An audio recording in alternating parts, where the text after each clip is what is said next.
KFC, pizza to Taco Bell ಈ QSR ಅಲ್ಲಿ ಒಂದ್ಸರಿನಾದ್ರೂ food taste ಮಾಡಿರ್ತೀವಿ. ಈ ಕಂಪನಿಗಳನ್ನ ಇಂಡಿಯಾದಲ್ಲಿ ಯಾರು ಮ್ಯಾನೇಜ್ ಮಾಡ್ತಾರೆ ಗೊತ್ತಾ?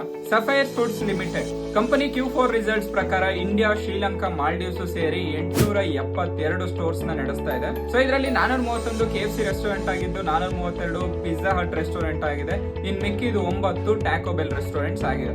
ಈ ಕಂಪನಿ ಬಗ್ಗೆ ಇವಾಗ ಒಂದು ಬ್ರೇಕಿಂಗ್ ನ್ಯೂಸ್ ಬರ್ತಾ ಇದೆ. ಅದೇನಪ್ಪಾ ಅಂತ ಹೇಳಿದ್ರೆ, ನಿನ್ನೆ 19 ಜೂನ್ ಕಂಪನಿ NSE ಗೆ ಸೆಂಡ್ ಮಾಡಿರೋ ಡಾಕ್ಯುಮೆಂಟ್ ಪ್ರಕಾರ ಕಂಪನಿ ಶೇರ್ ಪ್ರೈಸ್ ಅನ್ನ 1:5 ಸ್ಟಾಕ್ ಸ್ಪ್ಲಿಟ್ ಮಾಡೋದಾಗಿ ಅನೌನ್ಸ್ ಮಾಡಿದೆ. ಪ್ರೆಸೆಂಟ್ಲಿ ಕಂಪನಿ ಫೇಸ್ ವ್ಯಾಲ್ಯೂ 10 ರೂಪಾಯಿ ಇತ್ತು. ಸ್ಟಾಕ್ ಸ್ಪ್ಲಿಟ್ ಆದ್ಮೇಲೆ 2 ರೂಪಾಯಿ ಆಗುತ್ತೆ 1:5 ಸ್ಟಾಕ್ ಸ್ಪ್ಲಿಟ್ ಆದ್ಮೇಲೆ.